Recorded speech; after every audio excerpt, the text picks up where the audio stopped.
өөрөө ажил хийж чадах юм бол ажлаа хийгээд мөнгөө хангалттай өөрөө олох боломжтой. Монголд хичээл хийж яснаас бол 2-3 дахин илүү хичээл хийх шаардлагатай болдог. Тэгээд аав ээж мэж байгаа штэ. Гэрийнхэн байгаа хажуу талаас тусалж дэмжих хүмүүс ихтэй. Энд бол тэгээл угаасаа өөр дээр бүх юм боо. Тийм болохоор одоо ил Монголд гээд би аав ээжийнхаа гэрт байгаад их сургуультай сурч байсан шүү дээ. Тэгж ингээл би байрны мөнгөхгүй, хоолны мөнгө. За хай манайхаа за Жижи Токийн өнөөдрийн дугаараар манай найз Уянгаа өнөөдөр хүрэлцэн ирсэн байна. Ирсэн баярлалаа Уянгаа. За сайн байцгаана уу. За өнөөдөр тэгээд Уянгаа маань өөрийнхөө түүхтэй Солонгост яаж ирсэн, юу хийдэг, хэр удаа гэсэн түүхийг ярих болно. Тэгээд ерөнхийдөө манай нөгөө нэг Жижи Ток гэдэг миний хийгээд байгаа юм чинь нэ штэ. Солонгост ер нь юу хийдэг, яаж амьдардаг, залуус юу хийдэг. Тэгээд өөрийнхөө туршлагыг ингэж хуваалцдаг тийм контент хийж байгаа. Тэр манай үзэгчтэй өөрийгөө гоё танилцуулаач. За сайн байцгаана уу. Намайг Уянгаа гэдэг. Солонгост ирээд 13 дахь жилдээ болж байна. Тэгээд одоо докторийн оюутан хичээл дууссан одоо дипломын ажил дээр явж байгаа. За тэгвэл Уянгаа иртээ манай эхнээс нь хоёлаа бид хоёр ингээ яг бүр амьсаа найзууд ч гэсэн бас би бүр бага наснаас нь эхлээд гоё асуумаар байна. Тэгэхээр гоё хаана хотод төрсөн, хаана төрсөн тэгээ бага наснда хаана байсан гэдэг талаас эхлээ гоё өөрийгөө танилцуулаач. Улаанбаатарыг тэгээд их сургууль болохоор Монголд 3 дугаар курс хүртэл сурсан. За тэгээд сурж исэн. Улаанбаатарын их сургуульд сурж исэн. Уус солонгос хэлнийх өстэй Улаанбаатаргүй мүү? Аагүй харин хүмүүсээ ингэж андуурдаг байхгүй яг тэр үед чи одоо л нэг болсон. За. Тэр үед болохоор Улаанбаатарын их сургууль, дээд сургууль гэж хоёр байсан. Тэгээд тэр Солонгосынх нь болохоор дээд сургууль нь би болохоор Улаанбаатарын их сургууль нь улсын сургууль байсан. Тэгээд миний яг үндсэн мэрэгжил бол түүхчтэй. Тийм үү? Хөөе би одоо л сонсож байна. Тэгээд нөгөө нэг нэмэлт мэрэгжил нь болохоор солонгос хэлний орчуулж байсан байхгүй. Манай Улаанбаатар сургууль ийм 3 хэл сонголт өгсөн түүхч, археологчтой 3 хэл сонгох боломжтой гэх. Тэгээд түүх археологийнхаа хичээлийг үзэнгийн хажуудлалтанд дахиад давхар хэл сонсдог байсан байхгүй. Зүг. Тэрнээс яг үндсэн мэрэгжлийн түүхч. Тийм үү?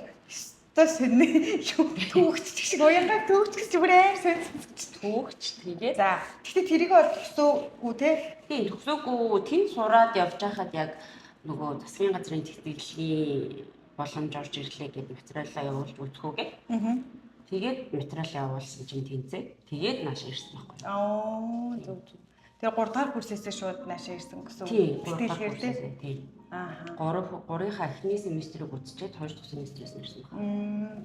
Тэгээд энд ямар сургуульд анх ирж байна? Энд Сүнчанхян гэдэг тэр Чонанаасан тал руу байдаг сургууль. Зүг. Тэнд анх ирсэн. Надад нэг ийм 2 сургуулийн сонголт байсан юм аа. Тэгээд яаж явж байгаад чи тэр сургуулийг сонгоцсон. Тэгээд ер нь Сүнчанхян гэдэг дайггүй сургууль аа. Манай сургуулийн имлэг нэлээд хийгээд байдаг. Зүг. Тэгээд тэндээ болохоор ямар мэрэгжил нь юу? Бакалаврын чи мэрэгжил? Эхлээд бол тэгээ солилцоогоор ирчихэж байгаа шүү дээ. Оюутан солилцоо чинь жил сурч байгаа. За. Тэгээд буцах ёстойс аахгүй. Тэгээд буцах ёстойсэн чинь наа тэр сургуулаас одоо нөгөө кредитээ дүүцүүлээд хёнип хийж болно гэдэг. Зүг. Шилжиж сурах гэсэн үг шүү дээ. Шилжиж сурж болно. Тэгтээ гол нь нөгөө юу байсан? Одоо яг албан ёсны 2/1-2 тийм програм байгаа байхгүй. Одоо тийм програмууд чинь дандаа 2 дипломтой төгссөн гэдэг шүү дээ. Тийм. Миний бол яг тийм програм биш. Зүгээр тэр сургуулиас маань шилжиж орж болно. Чи өөрөө мэдэх гэсэн байхгүй. Тэнгүүт нь тийм. Тэгээд солилцооныхоо хөтөлбөрийг дуусгаад тэгээд шууд бизнесийн удирдлагаар бакалавр руугаа орсон. Тийм. 3 дугаар курс болж орсон гэсэн үг шүү дээ. Шууд дүүцүүлээд орсон юм байна тий. Тэгээд тэндээ 3 4 гээ тэгээд төгссөн юм байна тий. 2 жил сураад төгссөн. Зөв. За тэгвэл дараагийн асуулт юу вэ? Тэрнээс чи юу яагаад нөгөө би мэдчихэж байгаа болохоор асуух гэдэг юм л та нөгөө тэр сургуульд нь тэр үед дандаа нөгөө амар гадны оюутнууд ихтэйсэн гэж чинь Монгол хүүхд бараг байхгүй тий. Бараг байхгүй тэгээд солонгос оюутнууд эсвэл гадаад оюутнууд байсан гэсэн. Тэгэхэд анх дөнгөж амар жоох ирж байгаа штэ хэд дээр чи 20 мөрөд ирж байгаа штэ. Тийм штэ би анх 21 насны турш өдрөг энэ хийсэн. Тий тэгэхээр чин тэгж ирж байхад анх ямар байсан? Одоо яг ингээл том болцсон үүднээс харахад анх ирж байхад болохоор тэр GPS-ийн тэтгэлэг чинь нөгөө нэг засгийн газрын тэтгэлэг гэж явдаг болохоор тэр үедээ 13 онд л надаа сардаа 800 мянган вон өгдөг гэсэн. Тэгээд онгоцны 2 жилийн тейз даадаг. Ер нь бол ядаас ерөөсө гарах юмгүй. Тэгээд эхний нэг жил бол солилцоогоор байхад амар гоёраа штэ. Зөвхөн хичээлээ яал гадаад үстэй ингээл орж гараад. Тэгээд бакалаврт орсон чинь тэр үед бол солилцоогоор болохоор монгол хүүхдүүд нэг 10 хүүхэд дотор л байсан байна. Тэгээд бакалаврт ороход бол би яг гав ганцаар байсан. Тийм бизнесийн удирдлага гэдэг мэрэгжилд ганцхан монгол байсан угаасаа. Тэгээд намайг төгсдөл бараг миний доор хүн орж ирэх баха. Хүүхдүүд их хвчлэн ингээд солилцооч юм уу гэж ирчээд яг шифтэлдэг л тийм юм програм их байсан юм шиг байна. Тэрнээс биш тэгээд ерөөсөө монгол оюутан байхгүй. Дандаа хятад оюутан. Харин хятад амьд дэжтэйсэн тий. Хятад тэгээд нэг Узбекистан энэ төр бас ганцны байсан. Зөв. Чанжууд хизээ тэр ч өөдөө айлхад асааны тишээ гэхээр чинь одоо эндээс манай чонжоогоос ч хамаагүй өөр байгаа штэ. Тэгэхээр чонжууд анх хэдэн хонд ирсэн анх яаж иржсэн түүхээ ярьж өгөөч. Чонжууд болохоор яг хамгийн анх 15 онд ирсэн. Энд нөгөө таньдаг хүн байж таараад тэгээд ажил хийх гэж амралтаараа ирсэн. Тэгээд дараа нь яг суурьш гэж болохоор 16 онд төгсчөөд ирсэн. Тэгээд 16 онд бакалавра төгсчөөд ирээд энэ нөгөө дандаа ингээд манай хуучин сургууль ямар ч тэндэг хөнгөө болохоор ер нь ингээд жоохон хэцүү шүү дээ. Ганцаараа л байгаа. Тэгээд дээрэс нь одоо бид нэр шиг төлбөр өөрсдөө төлдөг хүмүүс бол танил хүмүүс байж бас ажил тийм шүү дээ. Тэгээд таньдаг хүмүүс энд их байсан болохоор наашаа тэгээд за мастер энд хийгээд. Тэгээд угаасаа бас нэг юу вэ? Давуу тал нь Түнбэгтэй улсын сургууль байсан байна. Миний бакалавртаа сурч байсан сургууль чинь хувийн сургууль. Хувийн сургууль маа. Тэгээд хувийн сургуулиуд чинь төлбөр өндөртэй юм чинь. Тэгээд наашаа ирээ гэж бодоод тэгээд наашаа ирээд Түнбэгтэд мастер сурсан. 16 оны 9 сард мастер сурсан. 16 оны 9 сард юм уу? Тэгэхээр 16 оны 2 сард нь би төгсөн. 2 сард нь төгсөөл тэгээд шууд 6 сарын дараа орсон юм байна тий. Зөв. Бүгдээд болохоор ирээд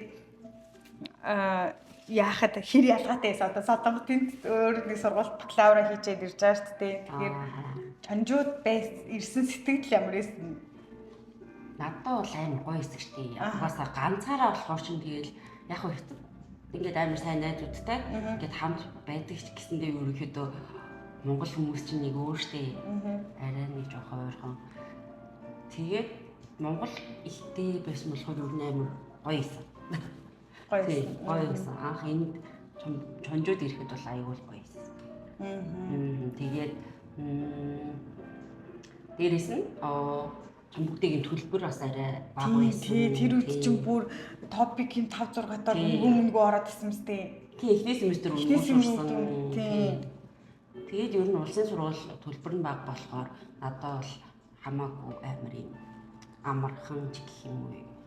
Төлбөр нь бага. Гэхдээ төлбөр нь хямдхан ч гэсэн гэхдээ хичээл нь бол чанга штэ. Үгүй би болохоор нөгөө бакалаврт амар их хичээлтэй байсан болохоор амархан санагдчихж байгаа шүү дээ. Надад ерөнхийдөө бол ингээд амар чөлөөт цагч гэсэн амар их гараад бакалавр чи ингээл ажлын 5 өдөр тавууланд хичээлтэй ч юм уу дандаа тийм байт. Тийм. Одоо бид нар чинь болохоор ихэнх нь одоо бидний нийлдэг найзууд чи бүгдээрээ нөгөө магистртай юм уу доктортай ирсэн болохоор тэр нөгөө юу хин ялгааг нь мэдэхгүй. Монголд сурахт чинь бол мэдээж гэртээ сурж байгаа те. Их хэлээр үзэж байгаа хүмүүс чи арай л амархан шүү дээ. Тэгэхээр уянгаа чинь болохоор яг бүр бакалавра энд төгссөн болохоор амар хэцүү байсан юугийн нэрээ мэдгүй байна.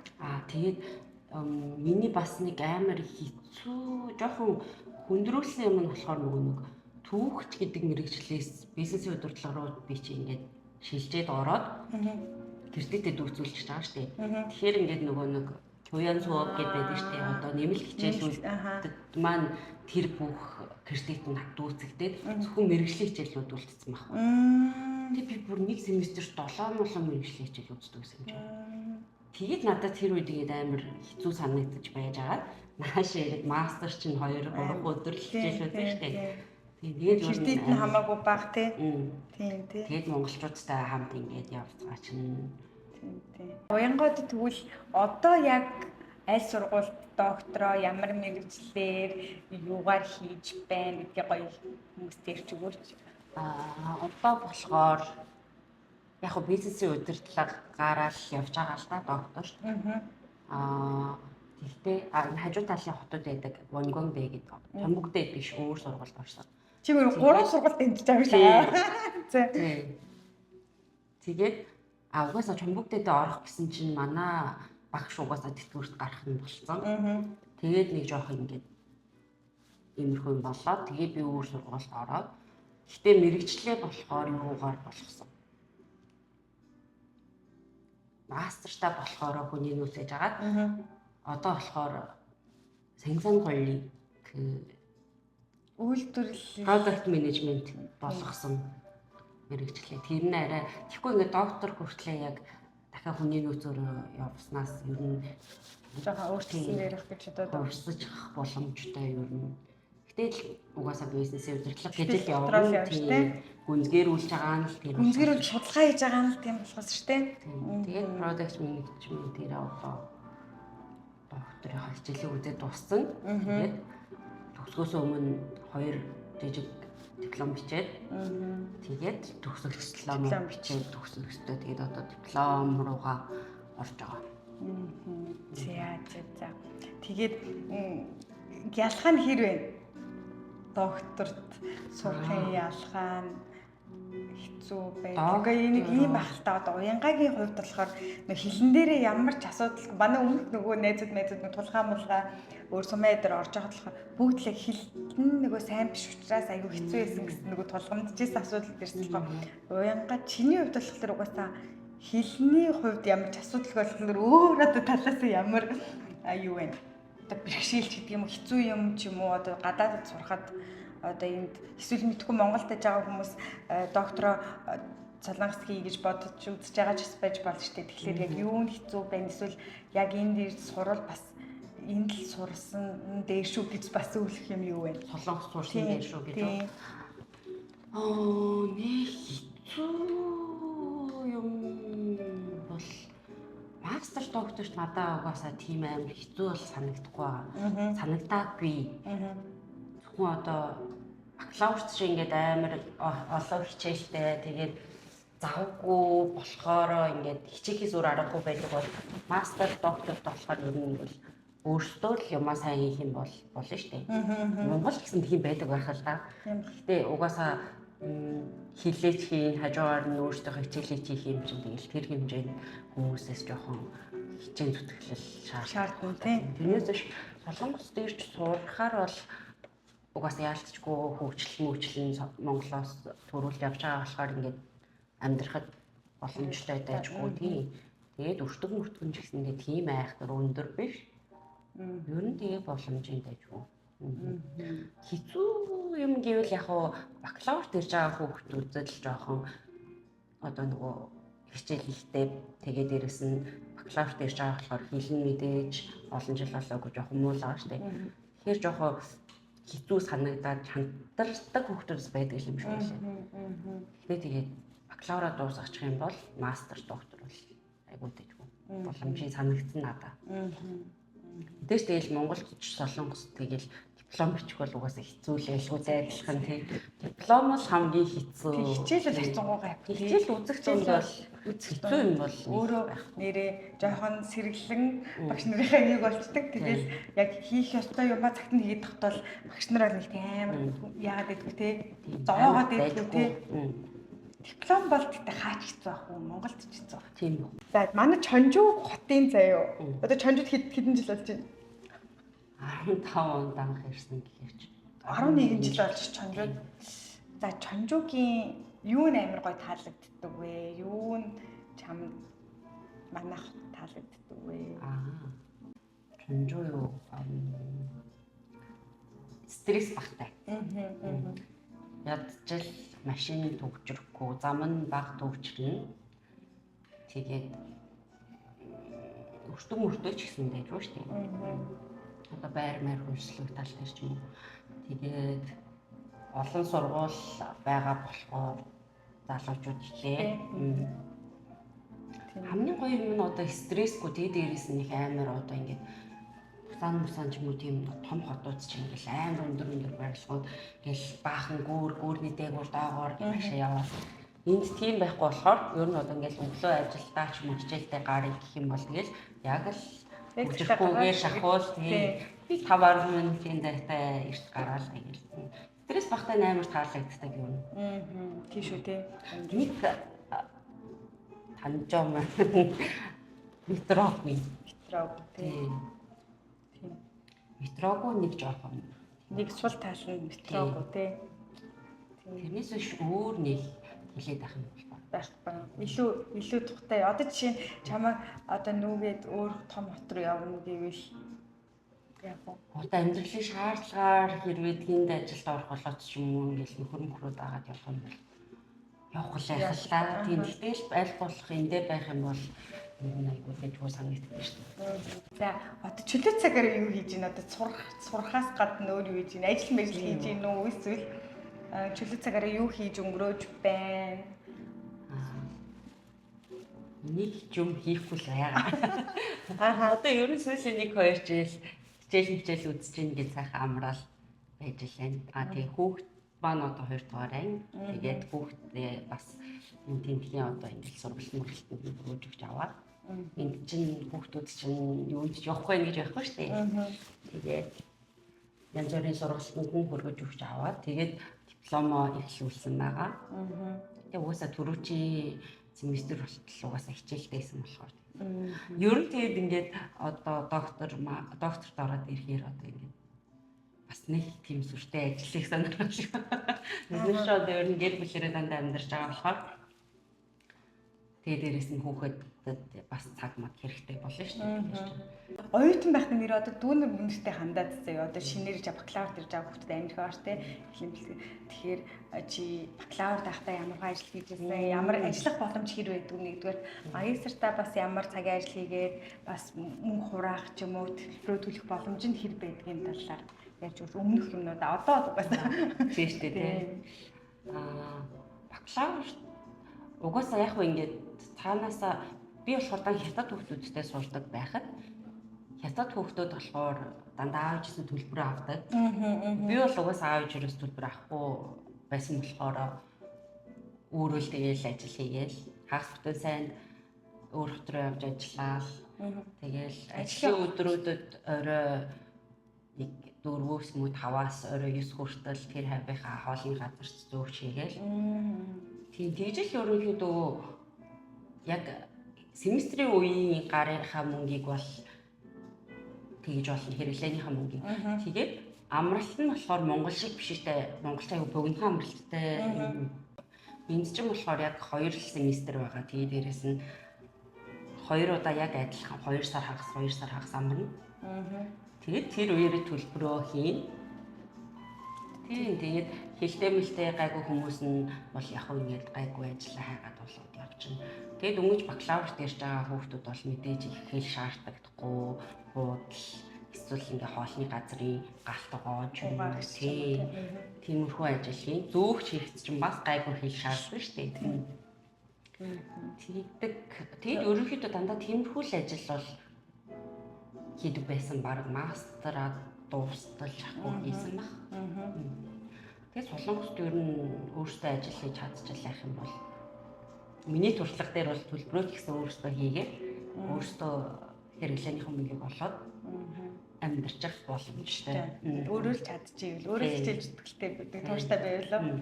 Гэхдээ ер нь олдсон хэрэгсэн тухайд одоо чамайг бакалавр чинь нэг таньдаг хүмүүс бас байхгүй шүү дээ.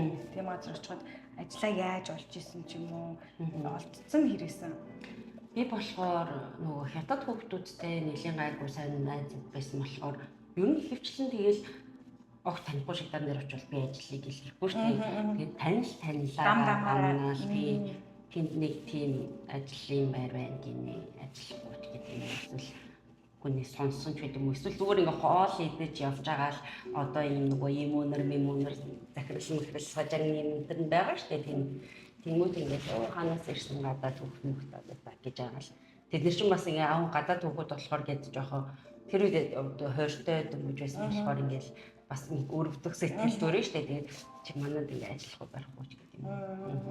Ер нь тэгэл тэмэрхүүл маягаар болдог байсан. Одоо болохоор юм шиг байлээ. Монгол ихтэй газрууд болохоор монгол хүүхдүүд хоорондоо ингээд нөгөө communicationтэй какаотогийн юм олон хүнтэй групп тэнд болохоор би ганцаараа байсан болохоор ерөөсөө тийм байхгүй. Тийм таньдаг талаараа ч юм уу эсвэл дандаа ордог шигтааныхаа ингээд юм уу тань дотносоо. Тэгээд тэгэнгүү чонжууд ирсэхэд болохоор угаасаа таньдаг хүмүүс ихтэй учраас тэгээд амар байсан. Дамаа яг тэгэл монголчууд ч яг ингээ би нэгээ ингээл яадаг те. Тэгээд дээрэс нь энд чинь амар ажлын байртай тэг байсан. Манай 30 сургуулийн кампус нь ингээд жижигхэн. Тий, метроны 1-р шугамны хамгийн эцсийн буудал. Тэгээд ингээд кампус нь ингээд уулыг янзлаад хийсэн кампус. Ерөнхийдөө юунаас жоохон хоол зайтай ахаа. Тэгээд ажлын байр тийм жил биш. Тийм байсан. Яг бид нар болохоор одоо миллениалууд нь болохоор Монголд бас нэг арай жоохон ээж авдаа туслаад зарагдаад сурсан байгаа шүү дээ. Тэгэхээр ингээд ажил их арай дүртэй байсан байх юм.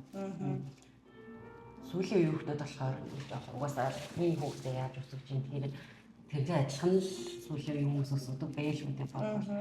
Ингээд амар нэндэг хүүхэд манаа шүү дээ нааха. Тийм болохоор Монгол бас нэг жоохон Монгол би бас нэлийн цагийн ажлын тэнд хийдэг байсан болохоор энд нэгт гэж амар хэцүү. Тийм ажил хийж сураагүй хүмүүсд бас мэдээж хэцүү л байх шалтгаан. Тэгээд надад болохоор нэг тийм байгаагүй. Тэгээд солонгосчууд ч угаасаа л яг энэ одоо амар явшими хичээнгүй ажиллаж гин үү? Яг үнд ажиллах гэдэг нь ажиллахгүй ингээл цаг өнгөрөөгөөд энэ гэдэг чинь амар сайн харж байгаа шүү дээ. Олон хүн ажиллуулаад үзсэн, бизнес хийгээ сурсан юм чинь. Тэгээд дээрэс нь бас амар монголчууд маань жоохон юм цаг маг барихтаа жоохон муу ч юм уу иймэрхүү жоохон сул талууд байдаг шүү дээ. Тэгэхээр солонгосчууд ч юм болохоор амар цаг нарандаа яг тас хүмүүс болохоор бас тиймэрхүү тал дээр жоохон юм хариуцлахгүй хүмүүс харагдчихлаа дээ. Тийм байх юм бол угаасаа л тэгэл боломжтой шүү дээ. Тийм болохоор тэгэл нэг газар би болохоор дандаа угаасаа л нэг газар амар удаан ажиллаж байсан болохоор тэгэл аль болох бүр их амар хэцүү үнэхээр зовоод чадахгүй юм бол бас болоо шүү дээ. Тэгэхээр нэг жах хэцүү ч гэсэн дээ. Тэгэл гүрийг гэх юм бол удаад ирэхээр бүгдээрээ л дахвал бүгдээрээ гар ажиллан амархан болоо. Тийм шүү дээ. Тэгэхгүй тийм хүүхдүүдний жоохон шантрал хэцүү юм гэдэг. Хэцүү ингэж гарна шүү дээ. Тэгвэл л шүү дээ. Юу гэж чи тэрийг гэж бодож зарим хүүхдүүд болохоор зарим хүмүүс ингэж зөвлөд идэм билээ. Хилээ Монгол сурчаад ирээ. Чи бол аль эсвэл зарим нь их газар нь ирээд чи дээр яг тэр чигт нь сайн сураа гэдэг юм. Чи тэрэн дээр ямар үзэл бодол байдаг вэ? Би болохоор Монголд гэхдээ жоохон сурсан ирсэн шүү дээ. 3-р курс хүртэл сурсан юм. Би бас дунд нэг жилийн чөлөө аваад Монголд ер нь нэг жил тэгээд давхар за нэг сайн байна уу л тайгаал байсан юм байна. Тэгээд энд ирээд угаасаа надад бас сурах амар давуу тал нь Монгол багтай болохоор тэгээд гэлс солонгос ярихаас өөр арга байхгүй чи ганцаараа нэг тишэл явъя гэх юм бол угаасаа л ярихаас өөр арга байхгүй шүү дээ. Солонгос чинь тэгээд зүрхтэй англиар ярихгүй шүү дээ. Тэгээд ер нь бол энд л сурсан дээр юм шиг нутагт нь л сурах юм бол Монголд сурж байгаагаас хамаагүй бага цаг орно ерөнхийдөө. Тийм. Гараад явлаа автобус метронд цуй гэхэд дор хаяж үсгээ мэддэг гэж уншаад явна штэ. Тийм болохоор хаашаач гарсан тэр хэлний маань үсгэнүүд ингээл байж байгаа тохиолдол. Монголд бол ийм амар удаашралтай ерөнхийдөө. За окей ингээд топикт яг нам суугаад бэлтлээ гэж бодоход топик амар гайгүй 3 дөрийг авчаад энд ирсэн чинь ярьж чадахгүй л байгаа штэ ерөнхийдөө. Тийм үү тийм. Угаасаа Монгол тэгээд ингээд монголоор яриад зөвхөн ингээл бичээл ингээд сурж байгаа шүү дээ. Тэр өөр нь бол яриад биш нэг яг юм зүгээр нөгөө бичгийн те. Тэгээд энд ирж сурыг гэж бодож байгаа хүүхдүүд бол тэгээд өсөг мөсгийг бол тэнээ тэгээд сурчаал нэг хөлгүүдийг бодвол юу ч мэдгүй ирэхгүй л шүү. Гэхдээ бас сонь те Монгол сурсан мөртлөө Мондоо сурсан бас зөндөө байдаг те. Тэгтээ манай багш марч гэсэн тэгээд солонгос бараг яваагүй байсан хэрнээ амар мундаг. Тэгтээ гол нь энэ нөгөө одоо юу гэдэг хэр сайн гадагшлуулж байгаагаас бас болох байхаа. Тийм үү? Тийм. Одоо ингээл англи хэлч гэсэн хэрэглэхгүй бол ярьж чадхаа байдалчдаг шүү дээ. Тэр шиг тэгэхээр ингээл хэрэглэе гэж бодвол мэдээж угаасаа энэ хэрэглэгдэх байх. Яг хөө тэнд ингээл багш нар ч юм бол яг бас ингээл заагаал яриад гадагшлуулаад байгаа шүү дээ ерөөдөө. Тэгээ бас гайгүй байдаг гэж магадгүй. Тэгээс багшийн нөлөөс нөлөөтэй яг ямар багш зааж юм гэдэг. Тийм, ямар багш зааж юм. Одоо надад бол ингэ санагдсан шүү дээ. Амар жоохон чанаргүй багш нар зөндөө байдаг. Тэнгүүд угаасаа л ингээл тэр хэлийг мэдгүй хүмүүс чинь тэр багшийн чанартай чанаргүйг нь ялахгүй шүү дээ. Тэгдэж тэнгүүд ингээл амар буруу заагаад өгсөн ч гэдэг юм. Тийм. Тэгэл өөр нь энд ингээл зөвхөн хэлийг бэлдэж сурж ийсэн ал очоод солонгос хэлний багшийг л зөндөлөө өчтгөл юм шиг байлээ. Тэр чин тэгэл тэр хэмжээндээ л угаасаа өөрийнх нь мэдж байгаа мэдлэг нь бас их бишгэлээд үйлмүүдээ бодвол тэр чин тэгэл заажаа багшаас болох байхаа. Гэхдээ ер нь бол яаж ч байсан нутагт нэрээ сурах юм бол хурдан сурна. Тэнд ийм гэхдээ яг тийм хэрвээ сурах юм бол яг арай мөнгө хэмнэл гээд байгаа шиг байгаа хүмүүс болохоор тэгэл яах л таа. Хэлэн бэлтгэлийн сургаарч арай үнэтэй. Тэгэж тэмдэж тийштэй ойлгомжтой. Тэгээ бас 5 өдөр идэх те. Тэгтээ яг ингэж болно шүү дээ. Монголд сууж байгаа топик аваад шууд наашаа сургууль ирж байгаа хүмүүс байгаа шүү дээ. Тэгтэл тэгсэн ч хэцүү угаасаа. Тэгсэн ч хэцүү. Тийм, энд би бол одоо ингэ манай дүү бас ирж сурах гэж байгаа. Тэгээд бас манай аав хэрэг адилхан юм шиг тахгүй. Тэнд нь ингэ хичээлийн хийлгээд топикийг авахлаад наашаа шууд бакалаврт явуулчих гээд. Тэгэхээр угаасаа наач юм бол бодлаа. Энд ирээд нэг орчин нөхцөлтэйгөө зохицоод арай нэг жоохон юм суйртай болж ич бакалаврт орсон дээ. Угаасаа бакалаврт ороод хичээл амар хэцүү зав. Угаасаа хэцүү санагдана. Тэгж байгаа дээрээс нь орчин зойгооч бас зохицоогүй хүмүүс. Тийм. Тэгээд ингээд таньдаг мандагч хүнгөө ирээд тэгээд ингээд ажил гэдэг бол ер нь бас амар. Тийм болохоор би бол гэж бодсон шүү дээ. Дороо ичний 3 сар ч гэсэн энд хэлний бэлтгэлт нь суугаад хэлний бэлтгэлт сууж явах үеэр айгүй орчин нөхцөлтэйгээ танилцах цаг зав их гарна. Тэгээд бас нэг ажил хийх арга туугүй гэж аваад тэр нь өөр юм санагдаа. Ямар ч үсэн энд хэлээ бас нэг хальтмал чи бакалавр мастерт орвол зүгээр. Тэгээ бас нэрийг хэлмээр юм байсан. Одоо ингээд мастер докторт англи хэлээрээ ирж байгаа хүмүүс байгаа шүү дээ ер нь. Тэгэхээр ер нь бол эндхийн багш нар өчргүү англиар ярьдаггүй байгаа шүү. Зөвхөн ганц англи хэлтэйгээ наашаа ирэх юм бол ер нь амар жоохон хүндрэлтэй сурна. Яг ингээд хэсэг ганц нэг багш нар байдаг ч гэсэнгээ ихэнх ерөнхийдөө багш нар нь солонгос англиар болох багш нар яг байх юм байна. Гэхдээ бол яг цэвэр англиар урдаг багш л хараагүй. Тэгээд тийм сургуулиуд ямар мэрэгчлээсээ бас шалтгаалдаг байх. Нөгөө нэг юм яг international study center гэсэн мэрэгжил байгаа шүү дээ. Тэд нар чинь болохоор ялч яг бүх хичээл нь англиар орж ирсэн юм лээ. Манайх бол бас ч гэж харцсангуу маркетинг бас гайгүй байсан байхгүй юу? Манай хүний нөөц бол бүр таг штэ. Гэтэ багш нар бүгд англи хэлтэй л гэдэг. Тэгэхээр нөгөө яг тэгж хичээлээ олох. Гэтэ малби нөгөө хэлтгэл эдэр тавихтаа бол англиар тавьчих болно. Багш нар бүгд ойлгоно. Гэтэ бол яг яа нөхцөлд тэгээд үүний номнууд нь ч гэсэн ихэвчлэн солонгос хэл дээр яриад байдаг шүү дээ. Материал нь бас айгүй солонгос хэл дээр болж үзэхтэй. Бас сургуулийн онцлог, мэрэгжлийн онцлог тэрнээсээ шалтгаалж. Яг нөгөө чидүүхс яг нөгөө өөрийн нөгөө ямар багш гэдэг л удирдагч багш нь тайгаа яг хоёулаа хийдэг юм инженер юм бол яг тэр багштайгаа англиар яриад ойлголцоод байдаг бол боломжтойгоо гоё тий. Инженерийн мэрэгжил олон багштай ингэж нэг яахдаггүй туршилт хийдэг бол гайгүй боломжтой. Ерөнхийдөө бас ингээ харахад яг би тийм тохиолдлуудыг хийдгийг харсаахгүй. За яг ингэ инженер бол угаасаа ойлгомжтой шүү дээ. Инженерийн талын мэрэгчлүүд бүгд л тийм их болов.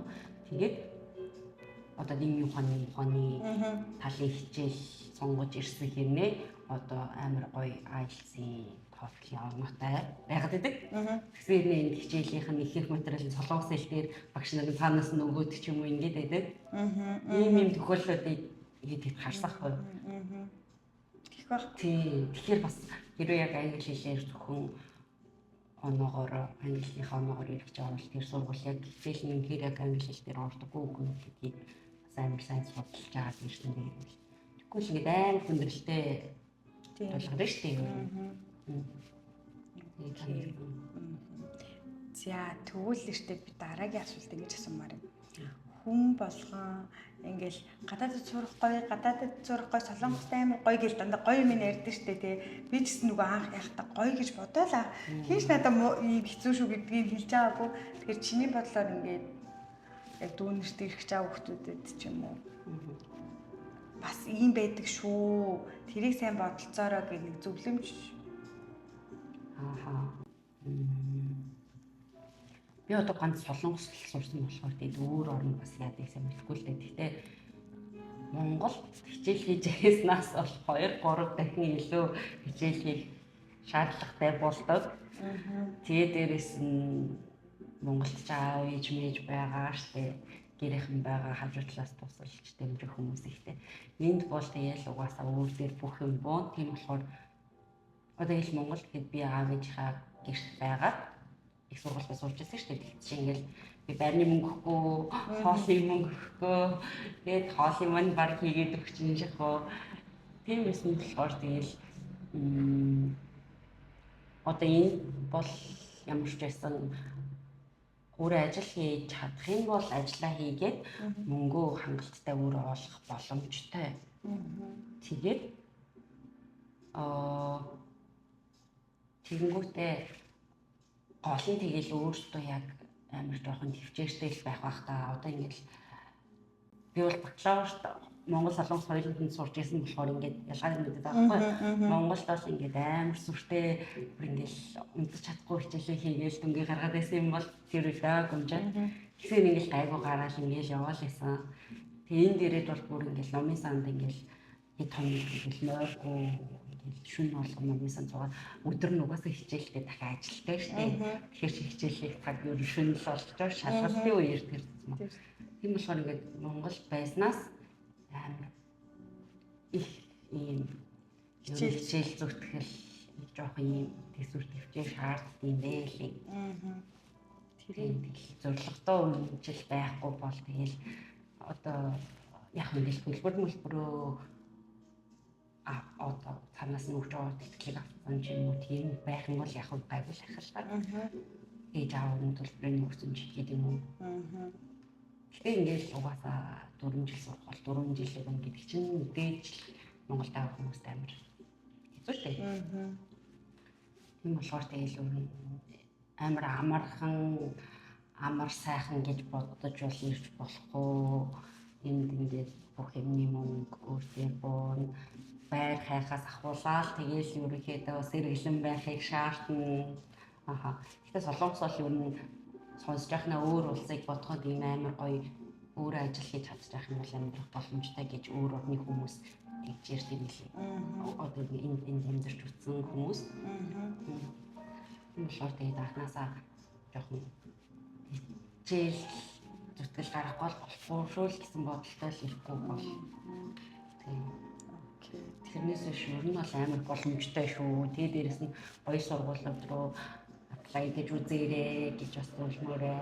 Тэгээ одоо найз нь бас ингэ сүүлийнхаа асуултыг асууя. Тэгээд өмнө нь юусоо хинээс ч ингэж асууж байгаагүй заяа. Чам дээр ингээд тусгай кейсүүд гэж асуу гэж бодлоо. Яа тэгэхээр одоо бид нар чи энд ирээд энд хүнтэй суугаа хүүхд гаргаад яг суралцаангаа ингээд бүх юм процесс явуулж байгаа шүү дээ. Тэгэхээр бас тиймэрхүү талаас уянгаа маань амар туршлагатай учраас магадгүй Монголоос ирэх байгаа найз залуу найз охтойгоо тий ирээд сурангаа энд бас төрөөд хүүхдэд болоод ингээ энд бас амьдрах нэг хэдэн жилийн зорилготой хүмүүс ингээ лайв багт надаас асуудаг байхгүй юу. Тэгэхээр ерөнхийдөө ямар байдаг тий хүүхд гаргаад хүүхэд өсгөх сургууль тасварангаа ингээ солонгосын орчин имлэг тий яг ерөнхий одоо бүх 2 дугаар анги хүртэл болсон гэж чамны туршлага байгаа шүү дээ тий.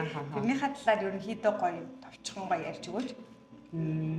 Ерөнхийдөө бол хүүхдэд амар дайггүй ээлтэй улс тэгээд дээрэс нь төрөхөд болохоор одоо улсаас гадаад хүнж байсан хамаагүй улсын нэг эрүүл мэндийн даатгал ашигладаг бол угаасаа бүр миний үед 500,000 байсан. Тэгээд одоо бол бүр сая боо нөхдөг. Тэгээд тэрнгээрээ эмнэлэгтээ үзүүлэх болгондоо зургуулаа явчихна. Тэгээд одоо төрснөөхөө дараа эмнэлгийнхаа төлбөр ч гэсэн хэрэгжилж болно. Тэгээд төрөхөд бол ерөнхийдөө амар дайггүй байсан. Тэгээд дээрэс нь бас нэг жоохон онцгүй жоохон ингэж хүмүүсийн харах өнцгөө нь болохоор одоо солонгосчууд өөрсдөө залуухан хүүхэд гаргадаг шүү дээ. Дандаа л 30-40 дэх гаргадаг. Тэгэнгүүт тэгээд манайхан болохоор монголчууд ингэж бакалаврт ирсэн хэрнээ ингэж жирэмсэн болоод ингэж хүүхэд гаргаад тэгээд ингэж хичээл яаж уурж байгаа хэцүү л байгаа шүү дээ угаасаа. Тэгэнгүүт ингэж тэрийг харж байгаа тэр солонгосчууд багш нар оюутнуудын ийм харах тэр нь жоохон нэг тийм одоо юу гэдэг чинь эерэг талын бол биш. Тийм болохоор аль болох яг хөө ингэж мастер докторт бол чөлөөт цаг ихтэй хичээл багтаа болохоор яг бас арай гайгүй. Бакалаврт ирж байгаа бол өөр нь тэгэл сургуультаа сурсан. Дээр юм шиг санагддгийг надаа. Бакалаврт бол аль болох тийм хичээл нь ч хэцүү багхгүй. Ер нь тэгэл хүүхдүүд жирэмсэн бас хүүхдүүд бол хаяал явдаг шүү дээ. Тийм болохоор ер нь тэгэл жоохон төлөвлөгөөтэй л байхгүй. Тэгээд дээрэс нь хүүхэд гаргасны дараа болохоор бараг л 6 сартаагаас нь юунууд авна штэ. Цэцэрлэгүүд авна. Тэгээд яг аюу жоохон сартай бага насны хүүхдүүд болохоор хувийн цэцэрлэгүүд авна. Тэгээд жоохон томроод ирэх юм бол үнэгүй улсын цэцэрлэгч байгаа өөрсдөө орж чадах юм бол. Тэгээд дээрэс нь цэцэрлэгүүд нь ингээд одоо аав ээж нарыг ажиллаа үнэхээр 9-6-гийн ажлыг бол асуудалгүй хийхэд ингээд яг бүх цагт нь тааруулж өгдөг шахуу цаанаас нь. Тэгээд хүүхэд эмнэлгийн тал дээр ч гэсэндээ одоо ингээд давхар даатгалтай байгаа шүү дээ. Тэгэд одоо эмнэлэгт үзүүлэхэд дөнгөжл 4-5 мянган вон л гарна. Эмч гэсэн 4-5 мянган вон үсрээл ихтэй гарна. Тэгээд дээрэс нь цэцэрлэг сургууль гоё, эмнэлэг гоё.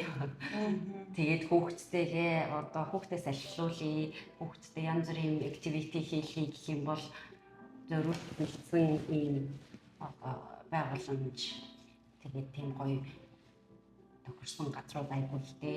Зүгээр нэг кофе шоп бол хотоос жоохон зайтай байдаг кофе шоп болохыг хүүхдүүдэд жижигхэн тоглоомын талбай бэлдсэн байх жишээний. Тийм ерөнхийдөө тэгээд надад бол Монголдоо ингээд дандаа ярьж харьцуулахад бол угаасаа энд өсгөхөд хүүхэд өсгөхөд төрүүлэхэд өсгөхөд энд бол хамаагүй дээр юм шиг санагдсан. Гэтэ гол нь одоо сул тал нь мэдээж хажууд чинь туслах хүн байх уу байхгүй юу? Ээж авч чинь яг хажууд чинь байна гэдэг хэцүү. Тэгээд яг өөртөө хэцүү болохоос биш хүүхэд өсгөх тал дээр бол айгүй гоё. Одоо ингээд сургууль орсон ч гэсэндээ аав ээж нарыг яг нэр үнэхээр ажлыг алдуулахгүйгээр өглөө 9-өөс 8:30-аас авчиж өгч болно. Тэгээд орой 6-7 хүртэл гарч өгнө. Тийм. Яг сургууль нь болохоор 5 хүртэл шаарддаг л да. Тэгээд мэдээж одоо тийм илүү янзын сургалтнууд нь автобусаараа ирж аваад дахиад манай гэр бүлийн хөргийн төвшин надаас гараад ах юм ерөөсөй байхгүй. Яг хаагцсан сайнаар би өөрөө нэмэлт юм явуулж байгаа болохоор ингээд өргөж өгч аваад байгаа ч юм. Тэгээд сургалтуудын ч гэсэн төлбөр нь айгүй дэжгүй боломжийн. Юу хүүхдэд бол амар дэжгүй хэлхий газар шүү. Боломжийн шүү. Тийм. Наад дээр чи нэг юм бүгдэн дээр амар санал нэгэн зөө.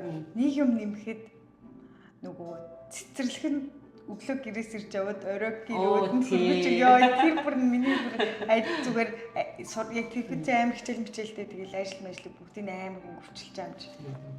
Цэцэрлэг бол нэрээ хэрвээ мэдээж гэрчлэг ойрхон цэцэрлэг оруулна штеп. Тэгэх юм бол ийм одоо шатл бас шиг юм жижиг. Яг ирүүднээс ирээл аваад ирүүднээс ирээл хүчин тэр их гоё байх. Тэгэхээр өөрөөхөө ингээл яах вэ ингээд дөнгөж нялх үед нь бид нар өөрсдөө ах хүүхэд гаргаж байгаа болохоор мэдгүй амар хэцүү юмнууд авах штеп.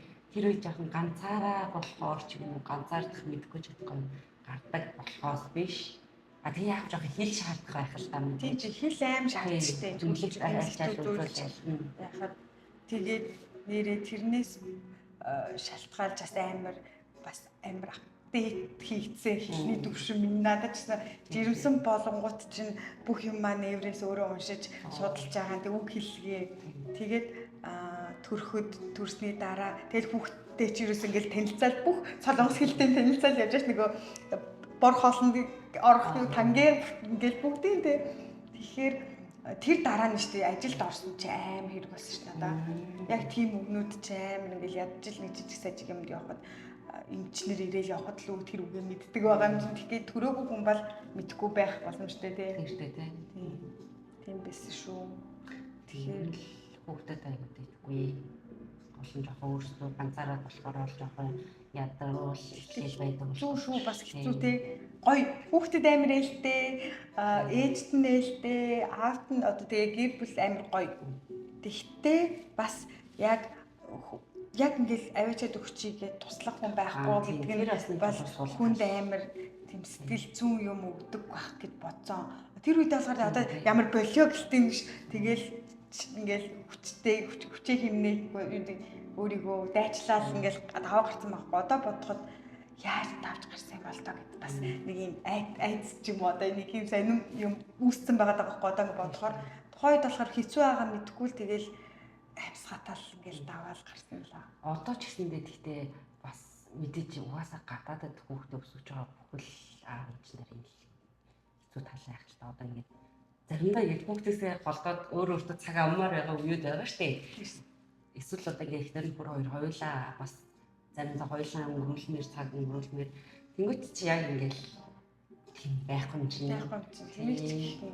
Тэр амар тиймэрхүү юмнуудаа окей зүгээрээ би чаднаа гэх юм бол хүүхэд бол гаргаж өсгөхөд айгүй гоё шүү. За нэг тиймэрхүү байна. Өнөөдөр тэгээд ингээ хоёулаа юугаа дуусгая агшлгээд дуусгая нөгөө өнөөдөр бас амар ийм өмнөх дугаар дээр ингээл амар өөрийнх нь ийм юун дээр туршлага мэрэгжил ажлынх нь юм дээр амар түлээ хоёлаа болохоор өнөөдөр болохоор амар ийм зүгээр юм энгийн мөртлөө гэхдээ амар хэрэгтэй мэдээлэл өглөө гэж би бодож байна. Тэгээд яг яагаад уянгааг амар онцолж ингэж авчирсан гэхлээр яг манай энд одоо миний иргэн тойронлоо ингээ харахаар яг бакалавр, магистр, доктор ингээд өөр гурван сургуульд ингээд солонгос тасралтгүй ингэж сурсан найзууд байхгүй. Ихэнх нь бакалаврдаас сурсан юм эсвэл доктордоо сурсан юм яг тийм байгаа учраас арай амар гоё ийм туршлага ихтэй кейс учраас тэгэж яаж оруулаа. Тэгээ бас ингээд хүмүүсийн сонирхох гэр бүлтэй хүүхэдтэй байх холбоотой юмнуудаас мэдээлэл өгсөн найзтай баярлалаа. Манайс гэхдээ уг найз ихчээгээд намайг таал гэд нэг насаар их анх уулзалтаа таагээл яг тэр чигтээ те. Одоо маа чонжигхан бүгд уягаа нараа хичээгээд тэгээд байдгийн. Тэгээд найзтай баярлалаа. Тэгээд цаашдынх нь докторийнх нь юунд амжилт хүсье удахгүй хурдан араас хүрээд ирээрээ. Ачхвэ. За баярлалаа. Баяртай.